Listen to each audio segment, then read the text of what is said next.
រ៉ង់និងអាមេរិកទទួលបានផែនការបោះជំបាញ់ដើម្បីបញ្ចប់សង្គ្រាមនៅមជ្ឈមបូព៌ា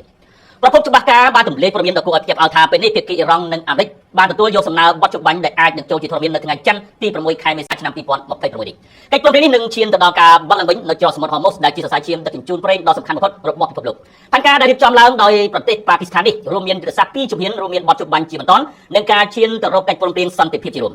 សារព័ត៌មាន Reuters បានរាយការណ៍នៅថ្ងៃទី6ខែមេសាថាស្ថានភាពវិវត្តចុងក្រោយនៃសង្គ្រាមនៅតំបន់មជ្ឈមបូព៌ារវាងអាមេរិកនិងអ៊ីរ៉ង់ទទួលបានផែនការបោះជំបាញ់ដើម្បីបញ្ចប់សង្គ្រាមហើយដោយយោងទៅតាមសំណើនេះ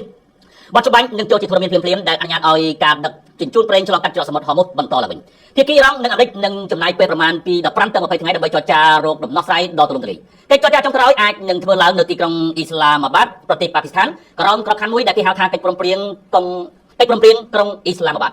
សេចក្តីរាយការណ៍នេះក៏បានបង្ហាញពីការចរចាជុំវិញបទជុំបាញ់បណ្ដោះអាសន្នរយៈពេល45ថ្ងៃជាផ្នែកមួយនៃផែនការរយៈពេលវែងដើម្បីបញ្ចប់សង្គ្រាមជាអចិន្ត្រៃយ៍មេបញ្ជាការកងទ័ពប៉ាគីស្ថានលោកអាស៊ីមមូនីបានបន្តទំនាក់ទំនងជាមួយមន្ត្រីជាន់ខ្ពស់មកពីភាគីទាំងពីររួមទាំងអនុប្រធានអាមេរិកលោកជេឌីបេននិងរដ្ឋមន្ត្រីការបរទេសអ៊ីរ៉ង់លោកអាបាសអារ៉ាជីផងដែរ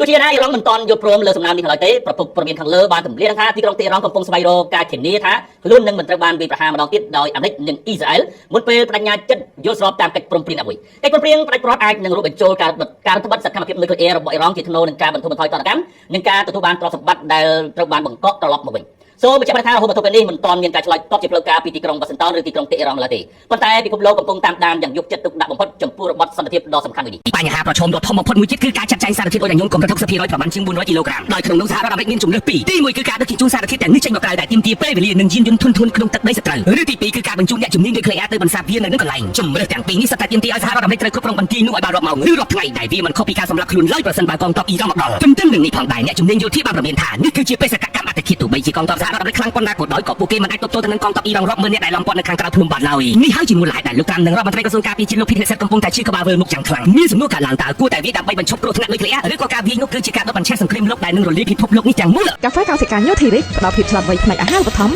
ចិញ្ចឹមប្រព័ន្ធសរីរាង្គកាយដែលមានគុណភាពប្រសិទ្ធភាពសុវត្ថិភាពនិងឆ្លងកាត់ការត្រួតពិនិត្យពីក្រសួងសុខាភិបាលកម្ពុជានិងម៉ាឡេស៊ីព្រមទាំងទទួលស្គាល់គុណភាពពីស្ថាប័នអន្តរជាតិធំៗទាំង11